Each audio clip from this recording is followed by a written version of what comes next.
What's up, guys? This is Austin. This is my 2008 Ford Crown Victoria that I have set up for autocross and track use.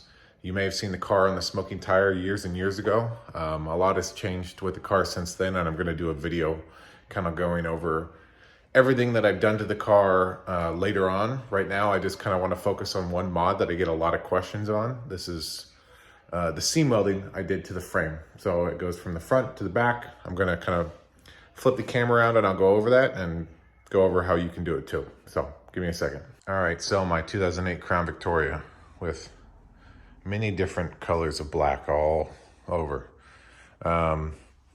So I've done a lot to this car since the smoking tire, and I'm gonna go in detail. Obviously it's now manual. It's got some big old Wilwood brakes on the front. But right now, let's just kind of go over the seam welding. It's a very simple thing to do. Let me kind of first go over the reason you'd want to do this. Basically, in stock form, the car will...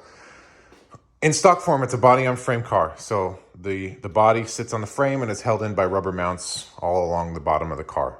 Now, in a performance situation or in fast turns, high G-forces, that body is going to move around on the frame, and it can cause a really sloppy feeling with the car.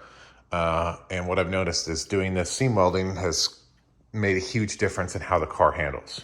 Now, this wasn't my idea. It was actually an idea of another Crown Vic guy that designed and built a lot of parts for it.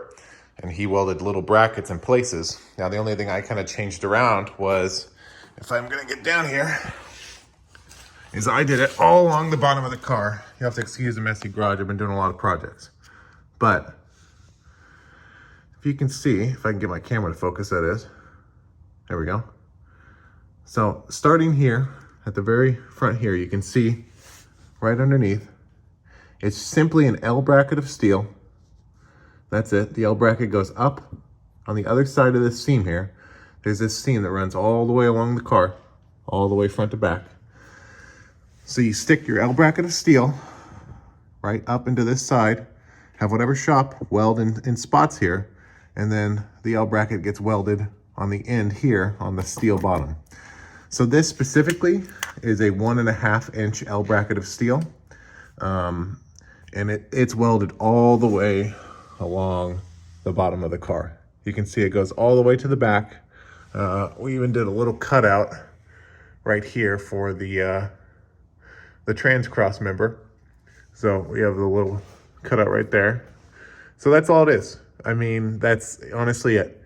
You take an L bracket of steel, 1.5 inch by 1.5 inch, you stick it up on the other side of the seam and you weld it in specific spots. Now, if you do this and you hate it and it's uncomfortable, you can easily just cut these off with a rotary or what have you. So, you know, you can easily revert this back, but what it does is it's making it a solid car. These mounts aren't doing anything anymore.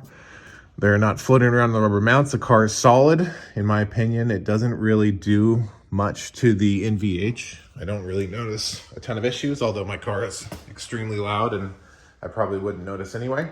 But that's it. I mean, it's super simple. I want to see more people do it because someone gave me the idea and it's helped a lot with getting this car to really handle well and perform well and be competitive. So that's it. If you have any questions, let me know in the comments, and I will go over the car in more detail in a future video. Thank you. Bye.